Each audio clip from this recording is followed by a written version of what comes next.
আমরা দলকে সম্মান জানিয়েছি। দলের ভারপ্রাপ্ত চেয়ারম্যান আগামী রাষ্ট্রনায়ক জনাব তারেক রহমান সাহেব প্রোগ্রাম দিয়েছেন, বিএনপি সিনিয়র নেতৃবৃন্দ প্রোগ্রাম দিয়েছেন। সেই প্রোগ্রামকে সাধুবাদ জানিয়ে, ধন্যবাদ জানিয়ে বৃষ্টি অপেক্ষা করে আমরা প্রোগ্রাম সফল করতে এসেছি। কারণ আমাদের সন্তানেরা, আমাদের রাজনৈতিক সহযোদ্ধারা দীর্ঘদিন অক্লান্ত পরিশ্রম করে জান জীবন দিয়ে তারা এই দেশের বিজয় গ্রহণ করার জন্য অনেকজন ছেলে সন্তান প্রাণ দিয়েছেন। তাদেরকে সম্মান জানিয়ে, তাদের আত্মার মাগফিরাত জানিয়ে আমরা প্রোগ্রাম সফল করতে এসেছি।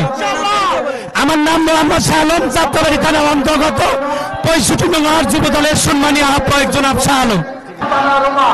আপনাকে ধন্যবাদ জানাচ্ছি।